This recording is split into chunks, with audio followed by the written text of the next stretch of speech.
अक्सर हम लोग बिजली के तारों पर पक्षियों को बैठा देखते हैं तो मन में यही सवाल जरूर आता है, आखिर इन्हें करंट क्यों नहीं लगता है। बिजली के तार 440 वोल्ट के हों, 1000 वोल्ट के हों या फिर 33,000 वोल्ट के, पक्षी आराम से इन पर बैठकर मजा ले रहे होते हैं। दरअसल इलेक्ट्रॉन तभी आगे बढ़ता है जब सर्किट पूरा होता है, यानी सर्किट पूरा हुआ बिना करंट नहीं दौड़ता, और सर्किट पूरा नहीं होगा तो करंट नहीं लगेगा, यानी केवल एक तार के बूते बल्ब नहीं जलेगा, पंखा नहीं चलेगा, लेकिन दूसरा तार जोड़ते ही सब काम करने लगेगा। अब बात करते हैं कि पक्षियों को करंट क्यों नहीं लगता। कारण यह है कि पक्षी केवल एक ही तार के ऊपर बैठता है। वे अपने दोनों पांव एक ही तार पर जमाए रखते हैं।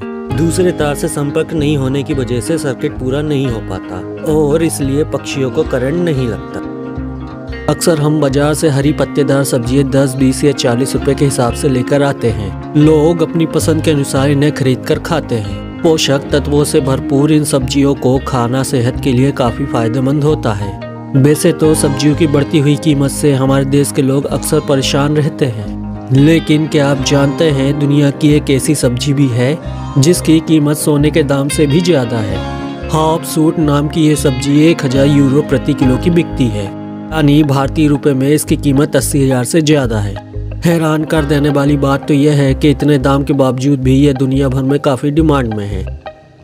दुनिया में कई तरह के फल सब्जियां हैं जो सेहत के लिए बेहद लाभकारी है। भारत में भी कई तरह के फल सब्जियां मिलते हैं जिनके दाम अलग अलग हो सकते हैं, लेकिन आप दुनिया के सबसे महंगे फल के बारे में जानते हैं? इस फल की कीमत सुनकर आप हैरत में पड़ जाएंगे। इस फल की कीमत से आप एक जमीन का टुकड़ा या ढेर सारा सोना खरीद सकते हैं। बता दें इस खास फल को जापान में ही उगाया जाता है।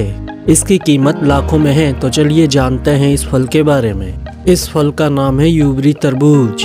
यह दुनिया के सबसे महंगे फलों में से एक है। यह सिर्फ जापान में उगाया जाता है और इसे बेचने में करीब 20 लाख प्रति किलो तक इसकी कीमत मिल सकती है। यह जापान में भी इतनी कम मात्रा में उगाया जाता है जिस कारण इसे बाहर नहीं भेजा जा सकता। हैरानी की बात यह है कि 20 लाख रुपए प्रति किलो बिकने के बाद भी यह बहुत डिमांड में रहता है। यह सूरज की रोशनी में ग्रीन हाउस में उगाया जाता है। और भी इसी तरह के फैक्ट जानने के लिए चैनल को लाइक करें, सब्सक्राइब